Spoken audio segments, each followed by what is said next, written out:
Hola a todos. Hoy vamos a sumergirnos en un análisis teológico de las doctrinas clave del adventismo del séptimo día. La idea es ponerlas en contraste con uno de los pilares del cristianismo, la salvación únicamente por gracia. Queremos entender bien cuáles son los puntos de fricción fundamentales que presenta este estudio. Y para empezar, este versículo de Gálatas es, digamos, la pieza central sobre la que va a girar todo.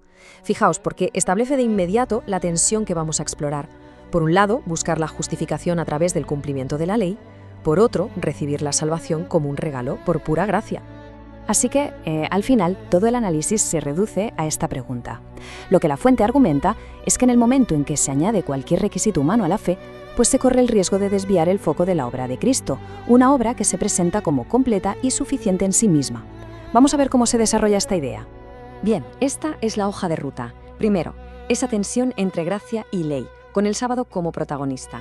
Después nos meteremos a ver qué pasa con el alma justo después de la muerte. Luego, un tema crucial, la fuente de autoridad. Seguiremos con la idea del juicio final y para terminar ataremos todos los cabos en el análisis de conclusión. Venga, pues empezamos con el primer gran punto de contraste que se señala en el análisis, el papel que juega el sábado en la salvación. Aquí se ve el contraste de una forma muy clara. Por un lado se plantea el sábado como una ley moral, algo que no caduca y que es obligatorio. Y por otro, la interpretación de que el sábado era en realidad una sombra, una figura ceremonial que nos señalaba a Cristo, y que con su llegada esa obligación pues ya se ha cumplido. Para apoyar este segundo punto de vista, el análisis se basa en este pasaje de Colosenses. La lógica es bastante directa. Aquí se mete a los sábados en el mismo saco que otros ritos ceremoniales que eran sombras. Según esta lectura, con la llegada del nuevo pacto en Cristo, estas prácticas ya no son vinculantes para los creyentes. Vale, vamos con la siguiente gran diferencia que aborda este análisis y que toca una de las preguntas más profundas de la fe.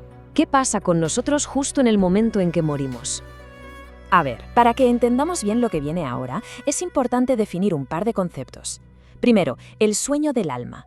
La idea de que al morir, el alma entra en un estado de inconsciencia total hasta que llegue la resurrección. Y segundo, el aniquilacionismo, que es la creencia de que los impíos no sufrirán un castigo eterno, sino que serán destruidos por completo. Son dos ideas clave en esta doctrina.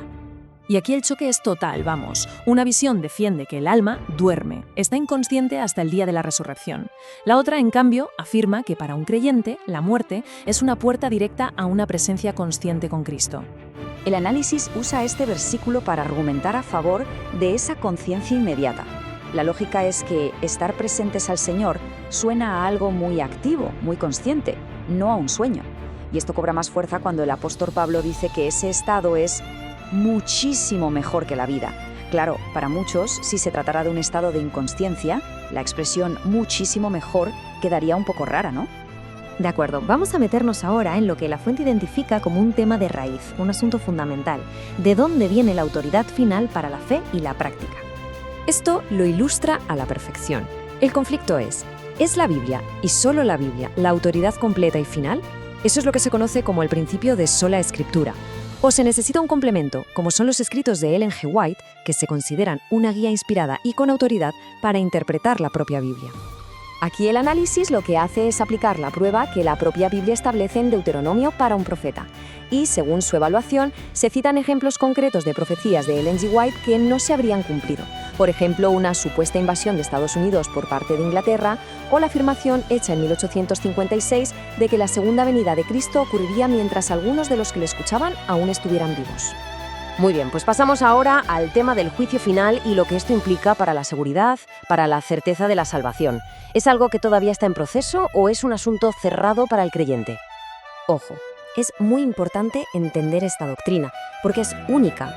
El juicio investigador lo que dice es que, desde una fecha muy concreta, 1844, en el cielo se está llevando a cabo una especie de revisión de la vida de todos los creyentes para ver si son dignos de la salvación final.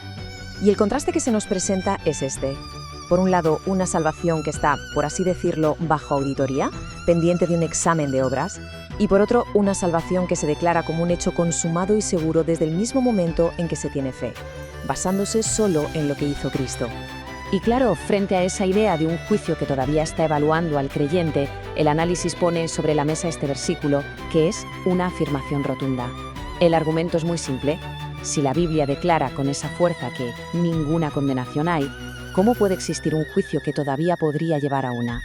Y con todo esto llegamos al punto crucial. Después de este recorrido, ¿cuáles son las consecuencias de estas diferencias doctrinales según el análisis de la fuente? Es decir, ¿a qué conclusión nos lleva a todo esto? Bueno, pues el documento resume sus conclusiones en estos 3 puntos. Primero, un posible legalismo, un enfoque en cumplir leyes que pueda dejar en segundo plano la libertad que da la gracia. Segundo, que la autoridad única de la Biblia se podría ver comprometida al añadir otra fuente profética. Y tercero, una sensación de incertidumbre sobre la propia salvación, en vez de la seguridad que promete la justificación por la fe. Y el análisis termina con este versículo, que se presenta como una llamada a vivir y a descansar en la libertad que se nos ha dado a través de la obra completa de Cristo, en lugar de volver a ponernos lo que el texto llama un yugo de esclavitud. Así que, para terminar, todo este análisis nos deja con una pregunta final, una reflexión importante. Si la base de la fe es descansar por completo en la obra de Cristo, ¿qué efecto tienen los requisitos adicionales sobre la libertad y sobre todo sobre la certeza de la salvación? Suscríbete a nuestro canal Video Shalom Cuba. Allí tendrás un canal cristiano para toda la familia. Te esperamos. Pero dale like, comenta para que YouTube nos recomiende. Gracias.